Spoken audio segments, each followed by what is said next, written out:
السلام علیکم ورحمۃ اللہ وبرکاتہ۔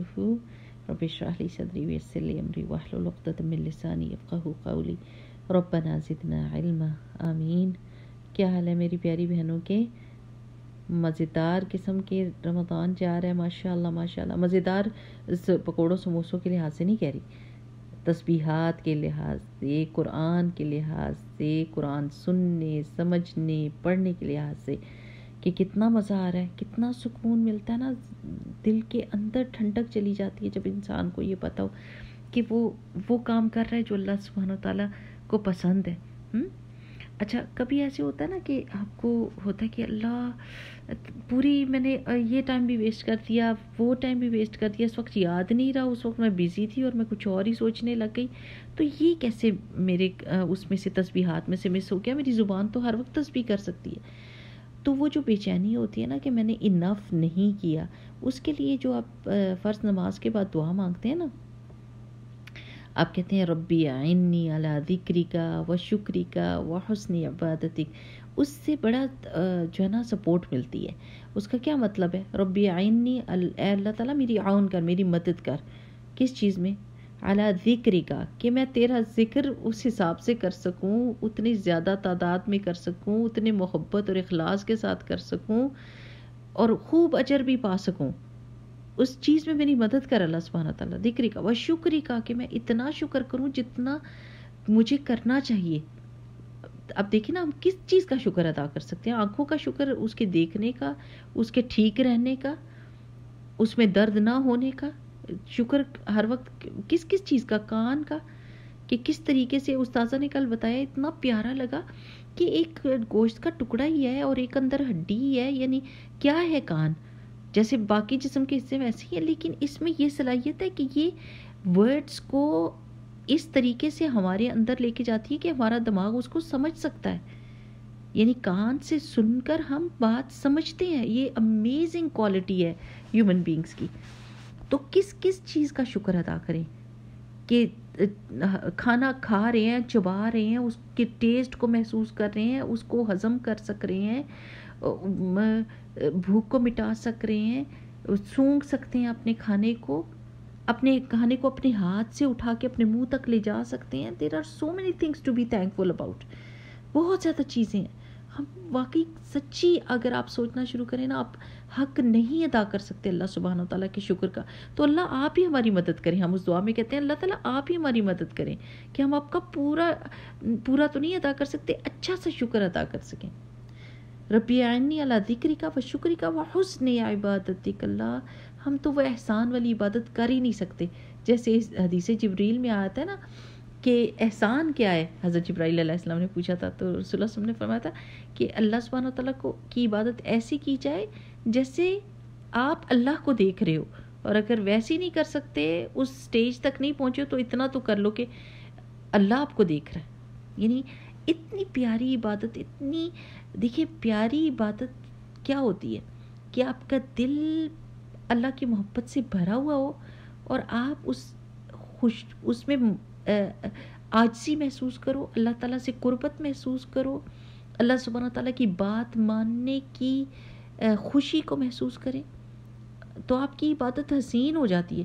وہ عبادت جس میں آپ کا دل ہی انوالوڈ نہیں ہے، یا جس میں آپ کو سمجھ ہی نہیں آ رہی، یا جس کو آپ ایک روٹین ورک کی طرح کر رہے ہیں، وہ تو حسن والی عبادت نہیں نا ہوگی۔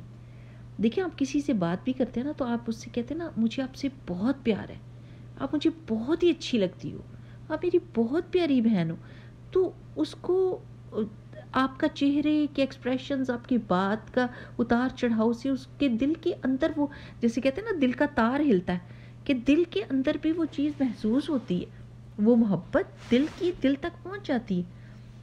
تو عبادت بھی میری پیاری بہنوں ایسی کوئی نہیں ہے کہ آپ ربنا آتنا فی الدنیا حسنۃ وفی الآخرۃ حسنۃ وقنا عذاب النار ایسے پڑھ رہے ہو جیسے آپ نے رٹو طوطے کی طرح کوئی چیز رٹی ہوئی ہے، بلکہ آپ نے کیا کہنا ہے اللہ سبحانہ تعالیٰ سے؟ ربنا آتنا فی الدنیا حسنہ، اور سوچیں کہ کیا حسنہ دنیا کی ہو سکتی ہے، کیا حسنہ ہو سکتی ہے کہ میں اللہ سبحانہ تعالیٰ کی ساری باتیں مان جاؤں۔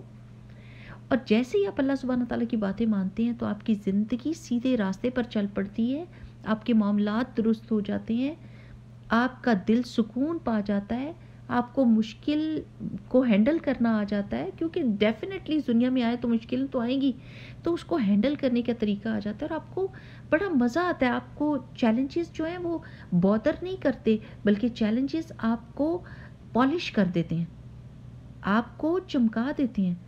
جیسے ہیرے کو کٹ نہیں لگاتے اور اس کی چمک میں اضافہ ہو جاتا ہے، ایسے چیلنجز زندگی کے جو ہیں وہ انسان کی پرسنالٹی کو وہ ایسی فنیشنگ ٹچز دیتے ہیں، ویسے ایسی فائن کر دیتے ہیں کہ اس کی چمک میں اضافہ ہو جاتا ہے. تو جب آپ ایسے کہیں گے نا ربنا آتنا فی الدنیا حسنہ، اللہ مجھ سے خیر ہی خیر لوگوں کو ملے، میں احسان کے درجے پہ عبادت کروں، احسان کے درجے میں لوگوں سے معاملات کروں، اللہ سبحانہ وتعالیٰ بس مجھے حسنہ دے دے دنیا کی، کہ میں اپنی آخرت سنوار لوں، میں آپ کی حکموں کی پابندی کر لوں، اور پھر خود بھی سکون پاؤں اور اپنے آس پاس کے لوگوں کو بھی سکون دوں. کیا کیا چیزیں نہیں حسنہ میں آ جاتی. رزق حلال کی فراخی عطا فرما، صحت، ہر چیز اس میں آتی ہے حسنہ میں. وفی الآخرت حسنہ، اور اللہ سبحانہ وتعالیٰ آخرت میں بھی مجھے حسنہ دے. یہ جو آپ کے دل کی آواز ہوگی نا، وہ آپ کی دعا کی قبولیت کا سبب بن جائے گی. اللہ سبحانہ وتعالیٰ تک وہ دعا پہنچ جاتی ہے. غافل دل کی تو دعا ہی نہیں قبول ہوتی.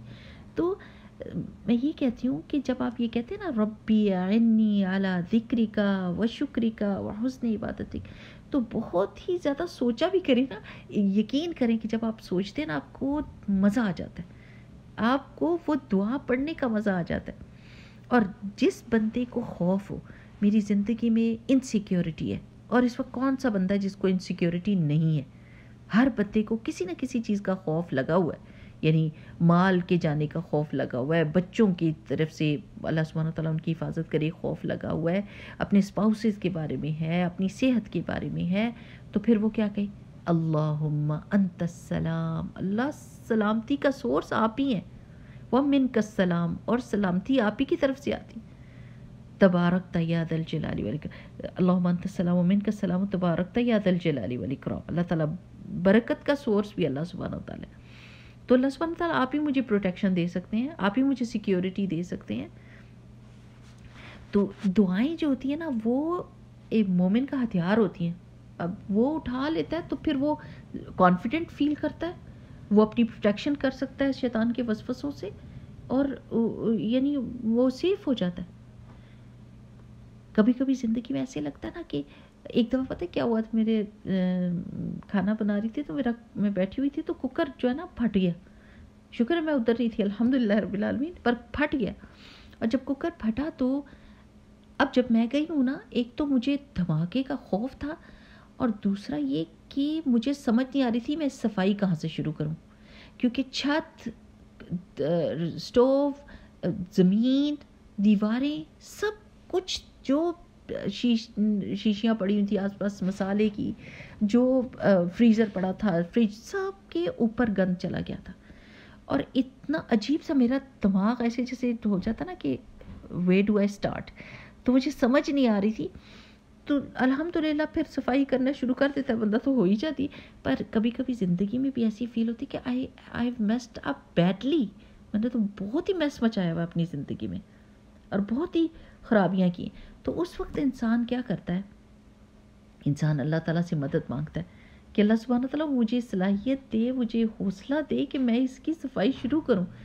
اور اس جگہ پر جا کے دیکھیں آپ کی تسبیحات جو ہوتی ہیں، آپ کی استغفار، دل سے کی ہوئی استغفار، آپ کا یہ کہنا لا الہ الا انت سبحانک، اللہ آپ ہی سے کوئی غلطی نہیں ہو سکتی، آپ ہی کوتاہیوں سے اور کمیوں سے ابو ہیں، اوپر ہیں، بالا ہیں. اور انسان سے تو غلطی ہوتی ہی ہوتی ہے، انسان تو غلطی کا پتلا جیسے کہتے ہیں نا یہ جملہ، اور واقعی کہ وہ کتنی بھی کوشش کرتا ہے کہ وہ غلطی نہ کرے، لیکن اس سے غلطیاں ہو جاتی ہیں. تو میں یہ اعتراف کرتی ہوں کہ انی کنت من الظالمین، میں ظالموں میں سے ہوں، میں حق نہیں ادا کر سکتی. ظالم وہی ہوتا ہے نا جو حق نہیں ادا کر سکتا کسی کا، تو اللہ تعالیٰ کا تو حق ہم ادا کر ہی نہیں سکتے. تو ہم اعتراف کرتے ہیں اس کا، انی کنت من الظالمین. تو اللہ سبحانہ تعالیٰ یہ جو میں نے میس کیا زندگی میں، جو میں نے کمیاں کوتاہیاں کی، جو میں نے گڑبڑ کی، جو میں نے خدا نخواستہ گناہ کی، ان سب کو صاف کرنے والا تو ہی ہے. میرے دل سے اس کے گلٹ کو ہٹانے والا تو ہے. اور میری غلطیوں اور کوتاہیوں کو معاف کرنے والا کون ہے؟ کس کے پاس جائیں؟ کسی کو 1,00,000 2,00,000 دے کے اپنی غلطیاں معاف کرا سکتے ہیں کہ قیامت کے دن؟ نہیں، اللہ سبحانہ و تعالیٰ سے ہی مانگیں گے، اللہ سبحانہ و تعالیٰ سے مانگیں گے معافی، اور اللہ سبحانہ و تعالیٰ معاف کرنے والا ہے۔ یہ مزے کی بات ہے کہ ہمارا رب معاف کرنے کو پسند کرتا ہے۔ اللہ سبحانہ و تعالیٰ معاف کر دیتے ہیں، جب آپ معافی مانگتے ہیں تو معاف کر دیتے ہیں۔ گلٹ فری دین ہے ہمارا کہ آپ گلٹ سے باہر آ سکتے ہیں، صدقہ کریں، استغفار کریں۔ تو میری پیاری بہنوں، میں بس آپ سے یہ کہوں گی کہ جب آپ فرض کے بعد یہ دعا پڑھتی ہیں نا تو آپ غور فکر کریں، اور آپ کو اتنا مزہ آئے گا اور آپ کے دل میں تسلی آ جائے گی انشاءاللہ باذن اللہ۔ ٹھیک ہے، انشاءاللہ اگلی دفعہ میں آپ کو یہ بتاتی ہوں کہ طاق راتوں میں ہم کیا کریں گے انشاءاللہ تعالیٰ۔ جو بھی پڑھ سکتے ہیں نماز یا نہیں پڑھ سکتے، ان کے کیا وہ کر سکتے ہیں، واٹ آر دا پاسبلٹیز، اور عبادت میں کیا کیا کر سکتے ہیں۔ آئی ہوپ کہ آپ اپنی تسبیحات جو ہے نا وہ 5 جو ہم نے سوچی ہوئی ہیں وہ پڑھ رہی ہیں آپ۔ اللہ سبحانہ تعالیٰ سب کو قبول کرے، قرآن کا پڑھنا، نمازوں کا، ہمارا خشوع خضوع، ہماری دعائیں اور ہماری عاجزی اور ہماری محبت، اللہ سبحانہ تعالیٰ ہماری محبت کو قبول کر لے، اور اللہ سبحانہ تعالیٰ ان بندوں میں ہمارا نام لکھ دے جن سے اللہ تعالیٰ راضی ہے قیامت کے دن تک، اور جنت میں سب سے پہلے جانے والوں میں سے کرے، آمین۔ سبحانک اللہم و بحمدک، نشہد ان لا الہ الا انت، نستغفرک و نتوب الیک۔ السلام علیکم ورحمۃ اللہ وبرکاتہ۔